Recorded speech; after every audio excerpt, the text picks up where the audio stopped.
अस्मद्गुरुपरमगुरून् यतिवरपूर्णोऽसयामुनं रामं पद्माक्षनाथषडजित्सेनेशरमारमापतीन् वन्दे वन्दे बृन्दावनचरं वल्लवीजनवल्लभं जयन्ती सम्भवं धाम वैजयन्ती विभूषणं श्रीमान् वेङ्कटनाथार्य कवितार्किकेसरी वेदान्ताचार्यवर्यो मे सन्निधत्तां सदा हृदि நம்மாழ்வார் நானிலம் வாய்க்கொண்டு அப்படின்ற திருவிருத்த பாசுரத்தில் கால் நிலந்தோய்ந்து விண்ணோர் தொழும் கண்ணன் பிரம்மா எல்லாரையும் கூட்டி யாகம் அஸ்வமேத யாகம் பண்ணி அதில் தோன்றினானே எம்பெருமான் பலனா சேவை சாச்சானே அந்த கண்ணன் வெக்காவுது அந்த கண்ணன் நிர்விக்னமாக அந்த யாகம் நடந்து அவன் அவதரிக்கிறதுக்கு உண்டான பலனா சேவை சாய்க்கிறதுக்கு எந்தவித தடங்களும் இல்லாமல் வேகவத்தியில் அணையாக படுத்து உபாயமாக இருந்தானே அந்த பலன் கிடைக்கிறதுக்கு அந்த வெக்காவுது வேக அணை அப்படின்றது வெக்கணைன்னு மாறி அப்புறம் வெக்கான்னு மாறிடுச்சு இருக்கட்டும். அதனால் அந்த வெக்கா அது பக்கத்தில் இருக்குது. எங்கே இன்னொருத்தரும் கண்ணனாக இருக்கக்கூடிய தேவப்பெருமாளுக்கு உபேயமாக பலமாக இருக்கக்கூடிய அந்த தேவப்பெருமாளுக்கு முன்னே அது பக்கத்தில், அதாவது மேற்கு பக்கத்தில் வெக்காவுது. அந்த வெக்காவுக்கு பக்கத்தில் அம்பூந்தே நிலம் சோலை அப்பால் அதுக்கு பக்கத்தில் என்ன இருக்குது அப்படின்னு சொன்னால் அந்த வெக்காவுக்கு பக்கத்தில் அம்பூந்தேனிளம் சோலை அழகான பூ மதுசந்தினியான இளம் சோலை அப்படி அங்கே இருக்குது. இளம் சோலை அப்படின்னு அதாவது எல்லாருக்கும் அது நன்மை பயக்கக்கூடியதாக இருக்கக்கூடியது. அந்த இளமைன்றது அதனுடைய வனப்பை சொல்கிறது. அந்த வனப்புன்னா அதனுடைய பெருமை. அந்த பெருமை எல்லாருக்கும் அடையக்கூடியதாக இருக்கிறது. அதுதான் அந்த பெருமை வனப்பு. அம்பூன் தேனிளம் சோலை அப்பாலது. அந்த தேனிளம் சோலை என்னது? தங்கா. அங்கே பெருமாளையே சாதிச்சுட்டேன். விண்ணோர் தொழும் கால் நிலம் தோய்ந்து விண்ணோர் தொழும் கண்ணன் அப்படின்னு. அது பக்கத்தில் வெக்கா இருக்குதுன்னு திவ்யதேசத்தை சாதித்தேன். இங்கேயும் பெருமாளை தான் சாதிச்சிருக்கேன். என்ன பெருமாளை சாதிச்சிருக்கார்?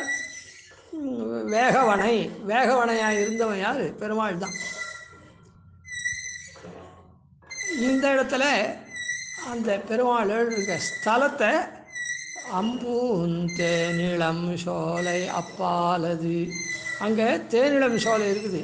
வாசுதேவ தருச்சாயா அப்படின்னா வாசுதேவன் தருவா இருக்கான்.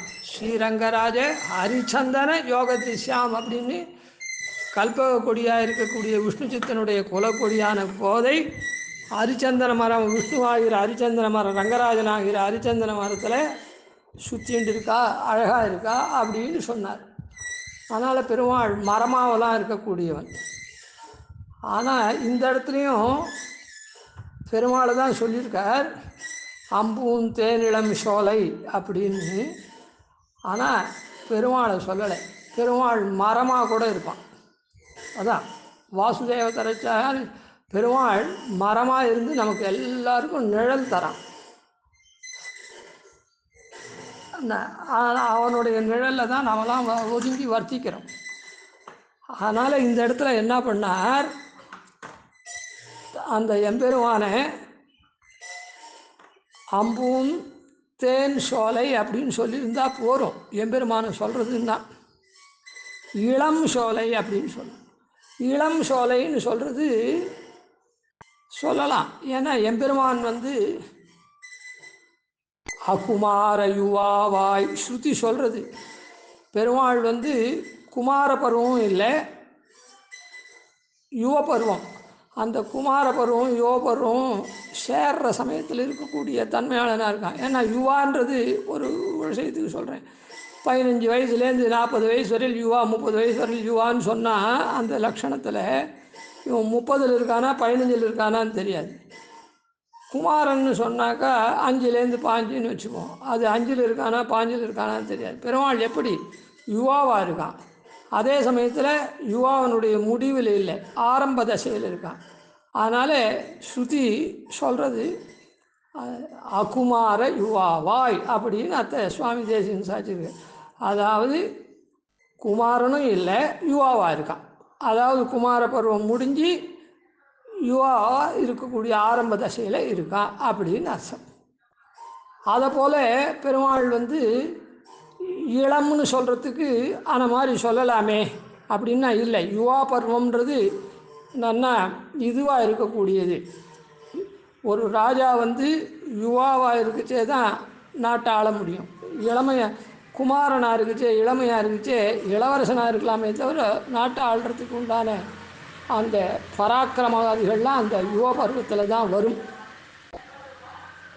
அதனால் இளம் சோலை அம்பூம் தேனிளம் சோலை அப்படின்னு சொன்னது இங்கே பெருமாளை சொல்லலை, தீபப்பிரகாசனை விளக்குழி பெருமாளை. யாரை சொல்கிறது அப்படின்னு சொன்னால், எம்பெருமான் சிருஷ்டியாதிகள்லாம் பண்ணக்கூடியதானே பகவத் சப்தவாச்சன ஞான பலைஸ்வரிய வீரிய சக்தி தேஜஸ் அப்படின்ற 6 குணங்கள் ஷாட்குண்ய பரிபூர்ணமாக இருந்து சிருஷ்டியாதிகள்லாம் பண்ணி, அதுக்கப்புறம் சௌலபிய சௌசல்ய வாத்சல்யாதிகள்லாம் கொண்டு இருக்கக்கூடிய அந்த எம்பெருமான் கேவலம் சௌலபிய சௌசல்ய வாத்சல்யாதிகளை கொண்டு இருக்கிற ஆச்சாரியனை அவதரித்தவனை இங்கே இளம் சோலை. ஏன்னா அவள் எல்லாரும் அந்த இவர் இளமையாக இருந்து எல்லாரையும் அனுகிரகம் பண்ணுறவன். அந்த எம்பெருமான் அப்படி இல்லை, அவன் யுவாவாக இருக்கிறதுனால அவன் தண்டிக்கவும் பண்ணுவான், நல்லதையும் பண்ணுவான், அனுகிரகமும் பண்ணுவான், அவளுடைய கர்மத்துக்கு தகுந்த மாதிரி. இங்கே ஆச்சாரியன் அப்படி இல்லை, கேவலம் கிருபா மாத்திர பிரசன்னன் ஆச்சாரியன். ஆனால் ஆச்சாரியன் நம்மெல்லாம் திருத்தணும், நாம் தப்பாக போச்சே திருத்தணும். ஒரு தடவை சொன்னால் புரிஞ்சுட்டு தெரிஞ்சுட்டான்னா சொல்கிறதோடு நிறுத்திப்பா, இல்லைன்னா ஸ்காலித்தே சாசிதாரம் அப்படின்னு ஆச்சாரியனுக்கு ஒரு குணம் இருக்குது. நாம் ஸ்கலனம் ஏற்பட்டு தப்பாக போகிற சமயத்தில் தப்பாக அனுஷ்டானம் பண்ணுற இடத்துல துராச்சாரனாக இருக்குச்சே நம்ம திருத்தி பணி கொள்றதுக்காக சாசிதாவாக இருக்கான் அப்படின்னு. சாசிதான்னா பெருமாளை போல் தண்டதரனா அப்படி இல்லை, அதாவது நல்லா அழுத்தம் திருத்தமாக சொல்லி இவனை கண்டித்து அப்படிலாம் சொல்கிறது கூடியது தன்மை. ஆனால் ஆச்சாரியால் எப்போவுமே கிருபா மாத்திர பிரசன்னம் தான். பெருமாள் தண்டிக்கணும்னா இந்த இதெல்லாம் வாளால் அறுத்து சுடினும் மருத்துவன்பால்ன்ற மாதிரி, மருத்துவன் எதுக்காக வாளால் அறுத்து சுடுறான், நாம் நன்னா இருக்கணும்னு. அந்த மாதிரி பெருமாள் தண்டனை கொடுத்து இவன் இவனுடைய பாப்பமெல்லாம் ஒழியணும் அப்படின்னு சொல்லிட்டு. ஆச்சாரியால் அப்படி இல்லை, கிருபா மாத்திர பிரசன்னா ஹிதோபதேசம் மாத்திரமே பண்ணி நம்முடைய பாப்பம் மொத்தம் ஒழிக்கிறதுக்கு சரணாகதி அப்படின்ற உபாயத்தை நமக்கு அருள்றதுனால எம்பெருமான் சரணாகதனுடைய பாப்பத்தை மொத்தம் போக்கடிச்சுடுறான்னு சாஸ்திரம் இருக்குது. அதனால் அந்த ரீதியில் ஆச்சாரியால் இருக்கா. அதனால் இந்த இடத்துல அம்பூம் தேனிளம் சோலை, இளம் சோலை அப்படின்னு சொன்னார். இளம் சோலைன்னு சொன்னது இங்கே திருவேங்கடமுடைய என்னையா பொன்னமாமணியை அணியாந்தோர்னு வேங்கடத்துச்சியில் கண்டு போய் என்னையாள் ஈசனை எம்பிரான் தன்னை யாம் சென்னு காண்டும் தன்காவிலேன்னு சொன்னார். அந்த தன்காவில் இந்த சோலையில் இளமையாக இருக்கக்கூடியவனாக இருக்கா. அதாவது அந்த திருவேங்கடமுடையான் தூப்புல் திருவேங்கடமுடையானா அவதரித்த இந்த தன்காவில் அவதரித்த விஷயத்தை இந்த இடத்துல சொன்னார். அது மாத்திரம் சொல்லலை, இளம் சோலைன்றது மாத்திரம். இளம் சோலை அப்பாலது வெக்காக்கு பக்கத்தில் இருக்குது. எப்பாலைக்கும் சேமத்ததே, எப்பாலைக்கும் சேமத்ததுன்னா எவ்விடத்தில் உள்ளவர்களுக்கும் சேமத்தை நல்கக்கூடியது, இல்லைன்னா எத்தன்மையர்களுக்கும் சேமத்தை நல்கக்கூடியது அப்படின்னு. அந்த பால்ன்றது இடத்தையும் சொல்லலாம், தன்மையும் சொல்லலாம், பார்மையும் சொல்லலாம். அதனால் எப்பாலைக்கும் அப்பாலது அப்படின்னு சொல்லச்சே என்ன பண்ணுறோம், பக்கத்தில் இருக்குதுன்னு சொல்கிறோமோ இல்லை, அதை போல் எப்பாலது எந்த பக்கத்தில் இருக்கவாளுக்கும்னு சொல்லலாம், எத்திசையில் இருக்கவாளுக்கும்னு, எங்குள்ளவர்களுக்கும்னு, இல்லைன்னா எத்தன்மையர்களுக்கும் பான்மை என்ன அந்த மாதிரி இருக்கிறவாளுக்கும் சொல்லலாம். எப்பாலைக்கும் சேமத்ததே. ஏன்னா ஆச்சாரியன் தேசிகன்தான் இப்போ சரணாகதியை பரப்புறத்துக்கு இந்த லோகத்தில் பிரசித்தமாக பரப்புறத்துக்கு அப்போல்லாம் ஓரான் ஓர் வழியாக ஆச்சாரியர்கள் அப்படியே ரொம்ப அணுக்கராக இருந்தவாளுக்கு தான் அவள் சரணாகதியை உபதேசித்து அவளுக்கு தகுந்த மாதிரியான நிஷ்டையில் எம்பெருமானுடைய திருவடியில் பாஷ்யக்கார நாளைக்கு முன்னெல்லாம் ஆள வந்தார் நாள் பர்யந்தம் அப்படி தான் நடந்து இந்த சரணாகதி மோக்ஷார்த்த சரணாகதியை எல்லாருக்கும் இல்லை, யார் அண்டி வராளோ சச்சிஷ்யாளுக்கு அவள் பண்ணியிருந்தா. சிஷ்ய பாப்பம் குருவரப்பி அப்படின்னு சொல்கிறதுனால சசிஷ்யாளாக யார் ஆச்சாரியனை ஆசிரிக்கிறாளோ அவளை திருத்தி, ஏன்னா பசு மனுஷ பக்ஷிவா ஏஜ வைஷ்ணவ சம்சயாக தேனைவத்தே பிரயாசந்தி தத்விஷ்ணவ பரம பதம்னு இருக்கிறதுனால அந்த காலத்து ஆச்சாரியால் யார் வந்தாலும் அந்த நரந்தியர் எல்லையில் நின்று யார் வந்தாலும் அவள் இடத்துல பகுமானித்து நன்னா இருந்து அவள் இது பண்ணாள்னா அவளுக்கெல்லாம் பண்ணி வச்சுருந்தா. ஆனால் இந்த சம்பிரதாயத்தை இந்த கலிகாலத்தில் நன்னா மொத்த பேருக்கும் பண்ணணும் அப்படின்றதுக்காக நிறைய பகுவாக பிரகாசம் பண்ணணுன்றதுக்காக ராமானுஜரே தேவப்பெருமாள் இடத்துல இந்த சம்பிரதாய பிரவர்த்தனத்துக்கு வேணும்னு அளவந்தார் பிரார்த்திக்கிற போது யஸ்ய பிரசாத கலையா பதிரஸ்ருணோதி பங்கு பிரதாவதி ஜவேன ச பக்தி மூகா அந்த பிரபஸ்யதி சுதம் லபதே ச வந்தியா தந்தேவமேவ வரதம் சரணங்கதோஸ்மி. இதனுடைய விவரணம் நான் இப்போ சொல்லலை, சுருக்கமாக சொல்கிறேன். எவனுடைய எஸ்ய பிரசாத் தேவாதி ராஜா உன்னுடைய பிரசாத அனுகிரகம் லவலேசம் இருந்தான்னு அர்த்தம். எஸ்ய பிரசாத கலையா எவனுடைய பிரசாதம் லவலேசம் இருந்ததுன்னா எஸ்ய பிரசாத கலையா பதிரஸ்ருணோத் செவிடனாக இருக்கும் கேட்டவனுடைய பெருமையை அடைவானோ, கேட்டவன் போல ஆவானோ. பதிரஸ்ருணோதி பங்கு பிரதாவதி நொண்டியாகப்பட்டவன் நன்னா ஓடுகிறான். அந்த மாதிரி ஜவே பக்தி மூகா ஊமை பேசக்கூடியவனாரா. அந்த பிரபஸ்யதி குரடன் நன்னா பார்க்குறான். சுதம் லபதேஜ மலடி பிள்ளை பெறுவா. அப்படிப்பட்ட தேவாதிராஜே தந்தேவமேவ வரதம் இப்படி வரம் கொடுக்கக்கூடிய ஒன்று சரணங்கதோஸ்மி சரணமாடையரேன்னு சொன்னார். இதில் ராமானுஜனை கொடு சரணாகி சாஸ்திரத்துக்கு கொடு அப்படின்லாம் சொல்லலை, அந்த பதங்கள்லாம் இல்லை. ஏன்னா இந்த சரணாகதியாகப்பட்டது இத்தனை விதமாக இருக்குது. அளவுடையார் அடைந்தார்க்கும் ஆச்சாரியனிடத்தில் நல்ல ஞானம் பெற்று இன்னென்ன விஷயம் அப்படின்னு நல்லா அளவுகோல் அப்படின்னு சொல்கிறோமோ இல்லை, அது மாதிரி அளவை தெரிஞ்சுட்டவா நேரவே சரணாகதி பண்ணுற ஸ்வனிஷ்டை.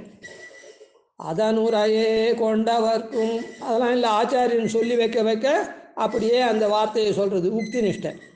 வள உரை தந்தவன் அருளே மன்னிய மாதவத்தோர்க்கும் இந்த மாதிரி காலக்ஷேபாதிகள்லாம் சொன்ன ஆச்சாரியனே நீரே எனக்கு சரணாகதி பண்ணி வச்சுடணும்னு சிஷ்யம் பிரார்த்திக்கிறானே அந்த ஆச்சாரிய நிஷ்டை. கள ஒழிவார் எமரென்னை செய்தவர்க்கும் காவலராம். கள ஒழிவார் இவன் என்னை சேர்ந்தவன், என் இடத்துல ரொம்ப பிரீத்தனாக இருக்கான், நான் அவனை அங்கீகாரம் பண்ணிருக்கேன் என்னை சேர்ந்தவன்னு அப்படின்னு ஆச்சாரியன்.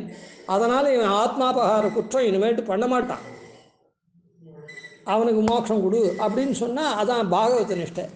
அதனால் அவன் ஒன்றும் பிரார்த்திக்க மாட்டான், அவனுக்கு ஒன்றும் தெரியாது. ஆனால் அந்த ஆச்சாரிய சார்பவன் இடத்துல அவன் ஏதோ என்ன ஒரு மகான் அப்படின்னு கை கூப்பிட்றது, அது இது ஏதோ பித்து பிடிச்சா மாதிரி அவரையே நினச்சிட்டு இருக்கிறது, அவரை போச்சை வச்சையெல்லாம் கை கூப்பிடுறது, அப்படிலாம் பண்ணிட்டு இருக்கிறதுனால அந்த ஆச்சாரியனுக்கு இறக்கம் அவன் இடத்துல வருது. அதனால் கள ஒழிவார் இவர் எமர் என்னை சேர்ந்தவன் ஆகிட்டான், இனிமேட்டு அந்த திட்டு குத்தம் பண்ண மாட்டான், அதுக்காக நான் அவனுக்கு சரணாகதி பண்ணி வைக்கிறேன், நீ கொடு துவயோச்சாரணத்தை பண்ணிட்டேன் அப்படின்னா பெருமாள் இசையிறான். இசைந்தவர்க்கும் காவலராம். இந்த மாதிரியான நிஷ்டையை தான் அங்கே குருடன் பார்க்குறான், நொண்டி ஓடுறான், செவிடன் கேட்குறான், மலடி பிள்ளை பெறா அப்படின்லாம் சொல்லியிருக்கார். அது பிரகரணம் வரைச்சு அது இது பண்ணுறேன். ஆனால் என்னதுன்றது விஷயத்தை மாத்திரம் சொல்லிட்டேன். அதனால் அப்படி இருக்கக்கூடிய அந்த ராமானுஷர் இந்த சரணாகதியை பரப்பினாரே, அதை நன்னா கண்டற வேணும். இந்த சரணாகதியை அவர் கத்தியத்து மூலமாக ஸ்தாபித்தார். கத்தியத்தில் சரணாகதியை பண்ணுறதுக்கு இந்த சரணாகதி சர்வ பலப்பிரதத்துவம் மோக்ஷார்த்த பிரபத்தி அப்படின்றத ஸ்தாபித்தார். ஆனால் இப்படி அதனுடைய சாக்கா பேதங்கள் இருக்குது. உத்தி நிஷ்டை, ஆச்சாரிய நிஷ்டை, ஸ்வனிஷ்டை, பாகவத நிஷ்டை அப்படின்லாம் அதெல்லாம் சுவாமி தேசிகன்தான் பட்டியலிட்டு எல்லாத்தையும் பாஷ்யக்காருடைய திருவுள்ளத்தை ஆளவந்தார் திருவுள்ளம் பாஷ்யக்கார் பரப்பணும்னு அதுபோல் பாஷ்யக்காரர் அந்த சரணாகதியை ஸ்தாபித்தார் கத்தியத்தில். அதை நன்னா அதனுடைய உட்பிரிவெல்லாம் இது பண்ணவர் இந்த தேசிகன்தான். அதனால தான் அம்பூந்தேனிளம் சோலை அப்பாலது எப்பாலைக்கும் சேமத்தது, அது எப்பாலைக்கும் சேமத்தது அப்படின்னு சொல்லப்பட்டது. சரி, இது தேனிளம் சோலைன்னு சொன்னார், எப்பாலைக்கும் சேமத்ததேலாம் எடுத்து இளம் சோலையாக எப்படி இருக்கார், அது எப்பாலைக்கும் சேமத்ததுன்றது எப்படி, நான் தூப்புல் திருவேங்கடமுடையான் வந்தது எப்படின்றத நாளைக்கு அனுபவிப்போம். கவிதார்க்கிக சிம்ஹாய கல்யாண குணசாலினே ஸ்ரீமதே வெங்கடேஷாய வேதாந்த குரவே நமः. ஆதிவன்ஷடகோபாதீநிதிவர்யான் பஜே நிஷம் ஸ்ரீரங்கபூர்வஷடதித்யதீசானபதாஸ்ரீம் ஸ்ரீவத்சவம் ஸ்ரீலகம் வந்தே ஸ்ரீகிருஷ்ணதேசிகம்.